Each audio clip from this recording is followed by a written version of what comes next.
Sometimes rock bottom isn't the end of the story. It's the loudest knock from the universe, begging you to rise. This breakup shattered you, didn't it? One moment you were dreaming of forever. The next you were staring into silence, wondering how someone who swore they'd never leave became a ghost with perfect timing. That kind of pain doesn't just sting, it rewires you. It makes you question everything, your worth, your past, your future, your identity. It burns through every plan you had. But let me tell you something, my friends. You didn't break. You cracked wide open so the truth could finally walk in. Before we go deeper, hit that like button, subscribe to the channel, and share this with someone who's walking through the fire. You never know whose peace you're helping rebuild today. And stay with me, because what I'm about to say, they didn't teach you this part in love songs.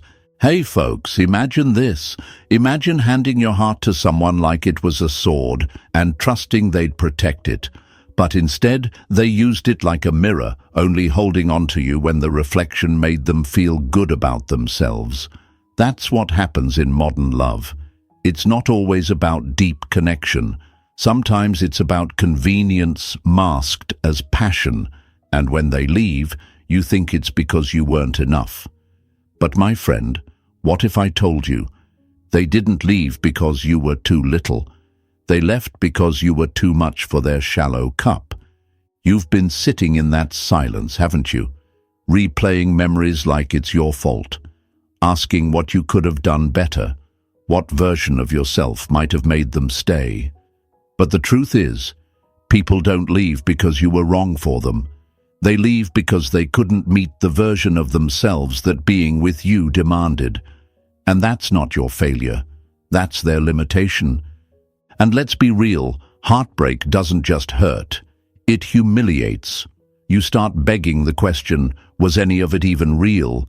You stare at your phone like it owes you closure. You check their socials like they're still yours.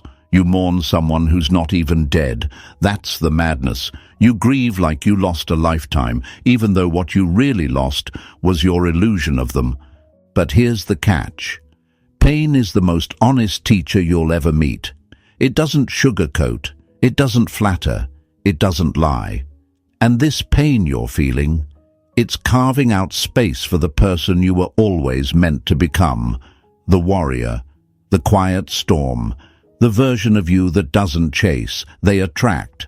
The version of you that doesn't beg for love, they embody it. Marcus Aurelius once wrote, "What stands in the way becomes the way." And today, my friends, this heartbreak, that's your way. That's your portal to a different world, to deeper strength, to unshakable peace, to a life where you no longer audition for love like it's some spotlight. You become the light. They'll feel your absence, but more importantly, you'll feel your rebirth. So write this in the comments right now. I rise from this. Say it like you mean it. For your future self, for the people who thought they broke you. And if you're ready to turn this pain into power, don't just scroll. Stay with me. We're just getting started. Number 1. They thought it was forever, but it was just a mirror. You didn't lose love. You lost the story you kept telling yourself about what it should have been. That's the grief, letting go of a fantasy, not a future. They thought it was forever. Most of them do. That's how the mind tricks you when you're in it, when it's late at night, and the texts are deep, and the bodies are close, and everything feels like divine alignment. But that's not always the truth. That's chemistry wearing a crown it didn't earn. That's comfort calling itself destiny. And when that person walked away, they didn't just leave. They shattered a future that only lived inside your head. What really broke you wasn't the relationship. It was the illusion you'd wrapped around it. Imagine building a home, not from bricks but from laughter, memories, plans, and shared secrets. A home where your trust slept, where your joy cooked, where your fears were finally safe to whisper. Now imagine waking up one morning and it's gone. No warning, no closure, just ashes and echoes and questions. The walls weren't torn down slowly, they were knocked over like you were never standing there at all. And now the mind spirals, doesn't it? Was any of it real? Did I matter? Why did they stop choosing me? These questions burn like acid in your chest, especially when you gave them a version of you that was soft, open, and unprotected, especially when you thought you were safe. But here's the truth, my friends. What they called love was comfort. What they needed was control. And what you gave was vulnerability. That mismatch isn't on you. That's not your failure. That's your growth trying to outgrow a container that couldn't stretch with you. It's a brutal realization. The person you would have crossed oceans for wouldn't even jump a puddle for you. That hits hard, but it hits necessary. Because love without depth doesn't last. And most people don't want love. They want to feel loved, which is very different. They want attention, not intimacy. They want distraction, not devotion. So when things get real, when your wounds surface, when your needs rise, when your standards show up, they panic. Not because you're too much, but because your light exposes the shadows they've never dealt with. And that's where most folks break. Not because they were left, but because they think they weren't enough. And that's the lie. That's the poison the ego drinks when the heart is bleeding. Maybe if I was quieter, maybe if I looked better, maybe if I didn't ask for so much. Stop, right there. You weren't abandoned because you were too much. You were left because they were not ready to meet you at the level you were trying to grow into. There's a quote I love from Seneca. Sometimes even to live is an act of courage. And heartbreak? That's survival on hard mode. That's waking up every day with a weight on your chest and still breathing through it. That's brushing your teeth while remembering the smile you used to see every morning. That's going to work with a fractured soul and pretending you're fine. That's not weakness. That's war. And if you're still here, still standing, still searching, you're not broken. You're a damn warrior. I get it, folks. It's hard to trust again. Hard to believe in something new when the last person you believed in became a stranger with your secrets. It's hard to believe in timing when the one you wanted most said goodbye without warning. But maybe that heartbreak wasn't a curse. Maybe it was a compass. Maybe they were the storm that finally rerouted your ship back to your own island, back to your own fire, back to the self you kept silencing to keep them comfortable. You know what's wild? Some of them are still waiting for a text that won't come, still hoping that person comes back to the version of them that's been dying just to be loved. But what if the power isn't in waiting? What if the power is in walking away so completely they feel your absence like a cold front every time they scroll past your name? What if your silence is the closure? What if your healing is the answer? You were the peace in their chaos. You were the depth in their shallow pool. But now it's time to stop bleeding for people who never learned how to bandage their own wounds. It's time to stop rewriting your worth based on someone else's inability to see it. Their rejection wasn't your ending. It was your liberation. You just didn't know it at the time. So here's what I want you to do, my friends. Take this moment right now. Drop your armor in the comments and write, "I'm not chasing what left. I'm building what stays." Let the world see it. Let yourself see it. Speak it into the algorithm and into your own bloodstream. You didn't lose love. You found the edge of yourself, and now it's time to fly from it. And stay with me, because in the next part, we're not just talking about healing. We're going to talk about mastering your emotional power.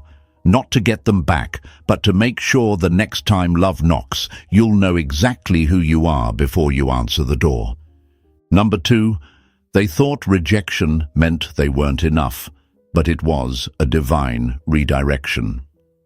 Rejection doesn't always mean you weren't good enough. Sometimes it means they weren't ready for what's real.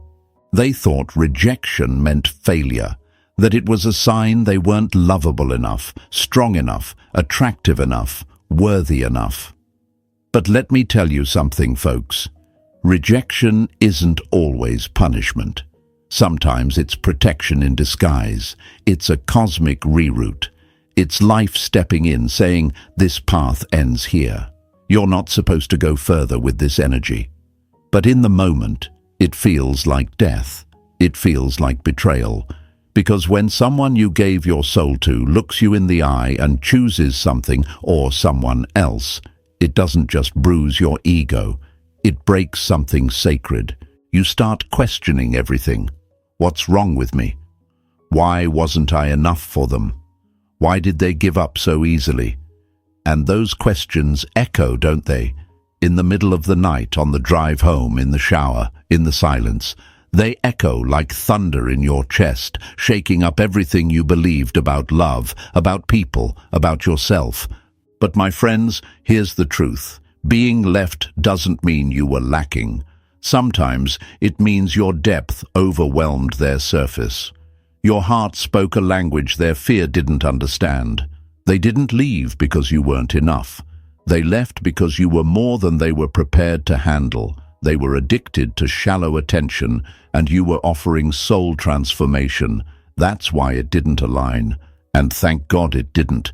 Because if you had stayed, you would have had to shrink into a version of yourself just to be tolerated. And we don't shrink for people who don't grow. Imagine being a tree planted in shallow soil. You spread your roots anyway. You stretch toward the sun. You give shade. You stand tall. But the soil, it wasn't ready. It couldn't hold your growth. So the wind comes. A storm hits. And suddenly your branches snap. Your leaves scatter. And you're left wondering what you did wrong. But maybe it wasn't your tree that failed. Maybe it was the ground beneath you that simply wasn't built to nourish what you were becoming. See, the Stoics taught that we can't control external events, only how we interpret them. Epictetus said, it's not things that upset us, but our judgment about them. And rejection is one of those things. If you see it as a judgment against your worth, it'll shatter you. But if you see it as a redirection towards something better, it becomes fuel. It becomes fire. It becomes your story. Here's the thing. People leave for reasons that often have nothing to do with you. Their inner wounds, their unhealed trauma, their fears of being truly seen. You could have done everything right, and they still would have left. Because love isn't always about perfection. It's about readiness. And not everyone is ready to meet a soul like yours. That's not arrogance, that's spiritual awareness, that's emotional clarity. They weren't rejecting you, they were rejecting the version of themselves that you were awakening, the one that had to be accountable, the one that had to be vulnerable, the one that had to rise to your level. And instead of rising, they ran. But you stayed. You sat in the discomfort. You faced the questions. You wrestled the emotions. That's real strength, because it's easy to ghost, easy to walk away and numb. What's hard is staying and doing the work. What's hard is choosing healing when pain wants to turn you bitter. What's hard is realizing that even though they left, you're still here. You still have breath. You still have purpose. And maybe, just maybe, that rejection wasn't your downfall. Maybe it was your resurrection. So let's be honest. Yes, it hurt. Yes, it broke you open. But pain isn't the opposite of purpose. Sometimes it's the door to it. Sometimes your destiny is hidden behind the no you thought would destroy you. Because if they had stayed, maybe you would have never found your real power. If they had chosen you, maybe you would have never chosen yourself. You want proof? Look at who you're becoming. You're not desperate anymore.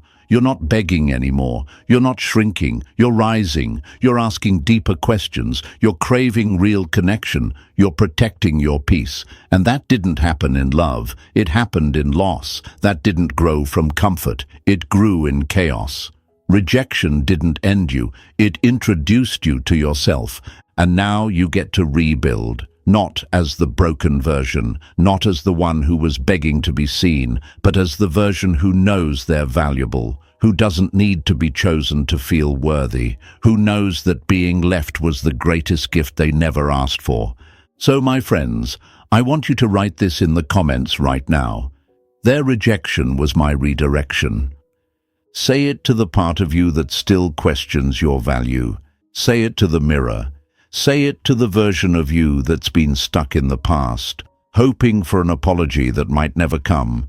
Say it like you mean it. Show yourself, show the world, and stay with me. Because in the next part, we're going to break the biggest lie you've been telling yourself since this ended, that you were the problem. What if the truth is, you were the cure? Number 3, they blamed themselves, not realizing they were the cure, not the problem. When the wrong person leaves, it teaches you nothing about your worth, but everything about your light. They blamed themselves. That's what most people do when something ends without clarity. They sit in that quiet room where the texts have stopped, the calls don't come, and the absence feels louder than presence ever did. They go over every moment, like detectives in a crime they didn't commit, wondering if it was their tone, their timing, their truth, their need for reassurance. My friends, some of them are still out here apologizing for simply wanting to be loved the way they were willing to give it. But here's what they don't see. They weren't the poison. They were the medicine. The reason it hurt was because they offered healing, and the other person wasn't ready to receive it. Not everyone wants a love that challenges their wounds. Some want love that distracts them from them. And when you come in with real energy, when you ask for communication, when you express boundaries, when you love with both intensity and intention, it exposes everything false they've been hiding behind. So they make it about you. You're too much, you're too sensitive, you're too emotional. No, my friend, you were just too real for someone who's used to running, and they couldn't sit with the mirror you were holding up because it reflected every part of themselves they weren't ready to face. Imagine being a lighthouse in someone's storm. You're shining, consistent, unwavering, but instead of steering toward you, they crash themselves into the rocks over and over, and then blame the light for being too bright. That's what you were, a lighthouse mistaken for a problem, a cure mistaken for a complication. And here's what's wild. They think the one who stays calm, who offers grace, who doesn't play games, is the weak one. But the truth? It takes far more strength to stay honest in a world built on avoidance. It takes power to feel deeply without apologizing for it. It takes courage to offer your heart without guarantees. You see, they left because it was easier to walk away than it was to grow up, easier to ghost than to explain, easier to disappear than to evolve. And that's not your fault. That's not a wound on your soul. That's their unhealed trauma colliding with your open heart and running from the collision. But still, you blamed yourself, because the brain needs answers. The silence screams, and the mind starts telling stories. Maybe I expected too much. Maybe I shouldn't have asked them to show up. Maybe I should have just been quieter, more chill, more low maintenance. No, stop. That's the lie. You weren't asking for too much. You were just asking the wrong person. You were asking for things that are basic to someone emotionally ready, but threatening to someone emotionally avoidant. Things like clarity, commitment, safety, vulnerability, love that feels safe, not just exciting. That's not weakness, that's wisdom, that's maturity. Marcus Aurelius said, "The soul becomes dyed with the color of its thoughts." And some of them have been sitting in thought patterns stained with self-blame for too long, thinking they ruined everything, thinking they pushed love away by being too available, too eager, too present. But folks, how did we get to a place where being emotionally available is seen as a red flag? It's because we live in a world that's addicted to emotional games, a world that praises mystery over maturity, distance over depth. And when you show up with actual presence, it terrifies people who only know love as survival, not safety. So they flee, and then you blame yourself for being the very thing you prayed for someone else to be. Let that sink in. You were the thing you were looking for, the consistency, the loyalty, the warmth, the growth. That was already in you. and you were offering it to someone who couldn't even hold it without dropping it. That's not your mistake. That's your awakening. So today, I need you to stop rehearsing the pain like it's your identity. You are not the one who messed it up. You were the one who tried. You were the one who showed up. You were the one who stayed when things got uncomfortable. That doesn't make you weak. That makes you rare. And rare things are not always recognized immediately. Diamonds get mistaken for glass when the light is low, and some of you were shining for someone whose vision was too fogged up by their own past. That's not your burden to carry. That's their journey to face, alone. So here's what I want you to do, right now. Take a breath, straighten your spine, and write this in the comments. I was the cure, not the problem. Let the world see it. Let yourself finally believe it. Say it loud, because somewhere out there, someone else is still blaming themselves, and your voice might just be the one that snaps them out of it. And stay with me. Because in the next section, we're not just letting go of blame, we're stepping into power. And what's coming next? That's where you start attracting peace instead of begging for attention. Let's go. Number 4, they tried everything to make it work, not knowing it was breaking them in the process. You can water dead soil for years, but it will never grow if the roots were never real. They gave it everything, my friends. Their time, their heart, their patience, their boundaries. Yes, even those got blurred. They stayed when they should have walked.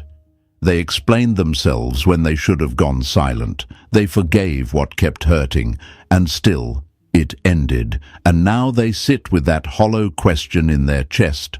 Was I not enough, or did I give too much? Let's talk about that.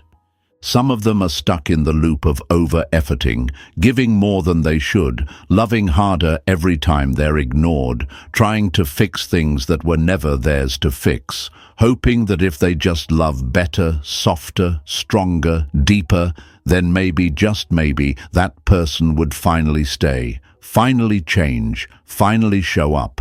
But here's the truth. They weren't building a relationship. They were holding one together with emotional duct tape. And nobody tells them this part, right?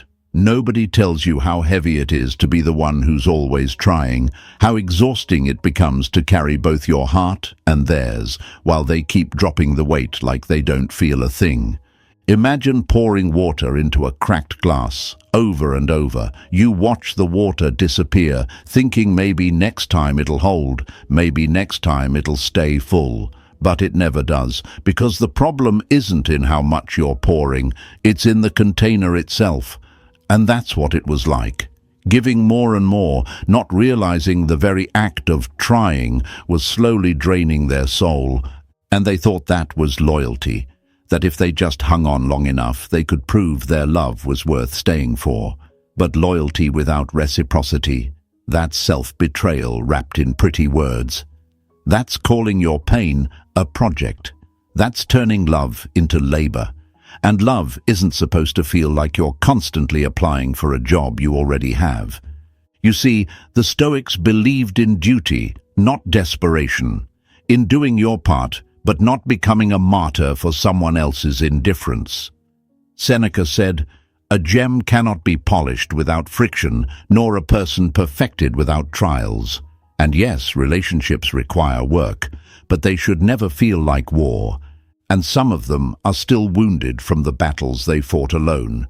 They were always the first to say sorry, the first to reach out, the first to initiate healing. And every time they did, they chipped away a piece of their own self-respect just to keep the connection alive, not realizing that every time they saved the relationship, they were sacrificing themselves. But let's get brutally honest here. How long do you keep trying to breathe life into something that flatlined months ago? How long do you keep hoping for consistency from someone who thrives on unpredictability? How long do you keep building bridges for someone who keeps lighting the other side on fire? At some point, effort becomes enablement. Kindness turns into a trap. Love becomes survival. And that's not real love, that's emotional captivity. That's staying in something just because you're afraid to start over, just because you're addicted to what it could have been, not what it truly was. And maybe they didn't realize it then, but the trying was breaking them, slowly, quietly. They were losing themselves one compromise at a time, dimming their light so the other person wouldn't feel insecure, silencing their needs to avoid being called too much, shrinking their joy because someone else couldn't handle their shine. That's not love, my friends. That's spiritual suffocation. But here's the beautiful part. One day they wake up. Maybe it's not loud. Maybe it's not dramatic. But something inside says, I can't keep doing this. And that whisper is the beginning of freedom. That whisper is their soul choosing itself for the first time in a long time. And when they finally stop trying, when they put down the emotional tools, when they stop trying to fix what was never theirs to fix, they realize something powerful. They were never hard to love. They were just trying to be loved by someone who didn't know how. So let me remind you, if you're still there, still caught in that trying phase, this isn't your failure, it's your awakening. You weren't weak for giving your all. You were strong for holding on as long as you did, but now it's time to let go with just as much strength. Because your love should never feel like a battlefield. It should feel like a home, a place you return to, not escape from. And the one who truly sees you won't make you fight for a seat at a table you built. So I want you to write this in the comments right now. I gave enough. Now I give to me. Say it for every version of you that kept showing up when they didn't. Say it for the late nights, the unanswered calls, the tears you wiped quietly. Say it loud. Show yourself. Show the world, and stay with me. Because next, we're going to break down what true peace feels like and how to protect it at all costs. You're not trying anymore. You're becoming. Number 5. They kept holding on, not realizing peace was found in letting go. Some things don't end because they're broken. They end because your soul finally got tired of betraying itself. They kept holding on, fingers bleeding, heart shaking, logic screaming. But still, they stayed. Not because it was right, not because it was healing, but because the idea of letting go felt more terrifying than the slow death of staying. You ever been there, folks? Where you know it's over, but you keep watering the dirt anyway? Where you replay every moment, hoping for one last confirmation that maybe there's still something left to fight for. But here's the quiet truth they don't talk about. Sometimes love ends not with betrayal, not with lies, not with a loud crash, but with emotional starvation, a slow fading, a silent erosion of the version of yourself that once believed this could be everything. They don't notice it at first, how little by little their smile fades, their energy dims, their joy disappears, and they think, if I just hold on a little longer, maybe they'll come back to who they used to be. But my friends, what they used to be was never sustainable. It was effort they couldn't keep up, attention that came with conditions, love that was real on Monday and missing by Friday. And you? You became addicted to the potential of them, not the reality of how they showed up. And I get it. Letting go feels like a funeral for the future. Like you're burying all the plans you made, the memories you swore would last, the laughter that once echoed like magic. But what if I told you peace doesn't come from staying in love, it comes from staying in truth? And the truth is, holding on was costing you everything, your sleep, your confidence, your softness, your peace. Think about this. If your peace has to be sacrificed to keep someone in your life, are they even meant to be in it? Letting go isn't weakness. It's not giving up. It's not being bitter or cold. It's finally choosing your soul over your suffering. It's finally realizing that love shouldn't feel like you're slowly disappearing just to make someone else feel whole. Imagine holding a rope tied to a burning bridge. You want so badly to pull them back, to repair it, to save it, to prove that what you had was worth something. But the longer you hold on, the more your hands burn, the more your skin tears, and one day you realize they're not coming back across that bridge, and maybe they never planned to. So you let go. Not because it didn't matter, but because you matter too.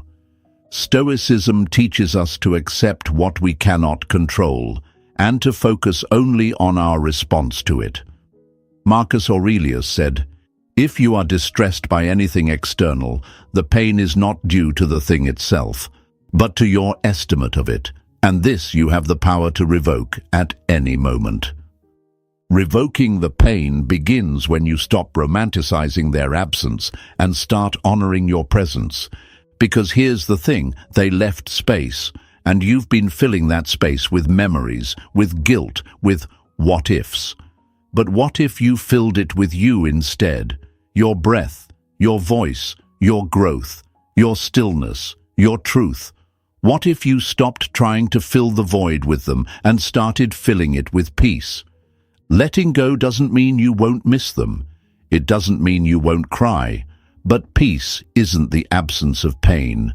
It's the presence of clarity. It's waking up and no longer wondering where you stand. It's not checking your phone for a message that never comes. It's eating dinner without the ache in your chest. It's walking outside and feeling light again. Peace is when your nervous system no longer flinches at their name. And the wild part? The peace was always waiting for you. It just needed you to put the weight down. That heavy hope, that unfinished sentence, that fantasy of who they might become if they ever changed. All of that. It was holding your soul hostage. And now you're walking free. Not perfectly, not without scars, but free. So say this with me. Better yet, type it in the comments. I choose peace over potential. Let it be a declaration, not just for today, but for the days ahead when the silence gets loud, for the nights when you wonder if letting go was the right choice. It was, it is. Every single time you choose peace, you're choosing life. And stay with me, because in the next section, we're not just talking about peace, we're stepping into something even more powerful, clarity. The kind that doesn't just heal you, it awakens you. And once you see clearly, you'll never beg to be seen again. Let's go. Number 6, they finally let go, and that's when they found themselves. Sometimes it's not until everything falls apart that you realize you were the thing holding it all together. They held on as long as they could. Some of them even prayed for a sign, any sign, to tell them it was still worth fighting for. But the truth is, the silence was the sign. The unanswered texts, the one-sided effort, the emotional tug-of-war where they kept pulling and the other person just watched. That wasn't love. That was imbalance dressed in nostalgia. That was a pattern disguised as purpose. That was a soul begging for rest in the arms of someone who never planned to stay. And so they did it. They finally let go. Not all at once. Not like in the movies where someone storms out with perfect timing and poetic music playing in the background. No, it was messier than that. It was crying into pillows at 2 a.m., deleting their number but still knowing it by heart, sitting with the ache instead of distracting from it. It was taking their power back in slow, quiet moments that no one clapped for.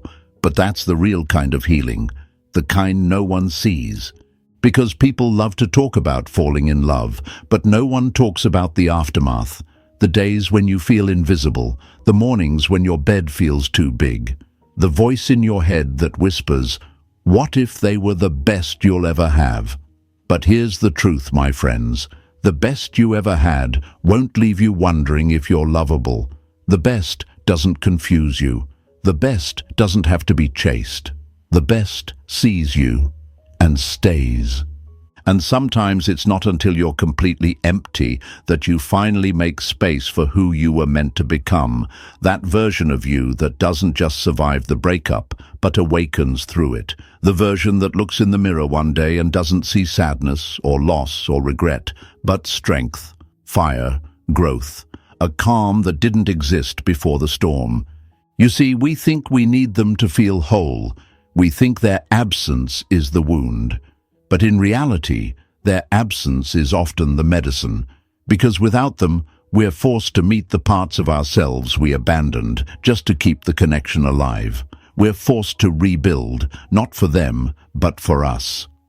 Seneca once said, "No man is more unhappy than he who never faces adversity, for he is not permitted to prove himself."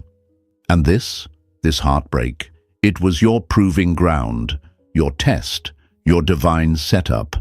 Because maybe the point of it ending wasn't to punish you, but to reveal you.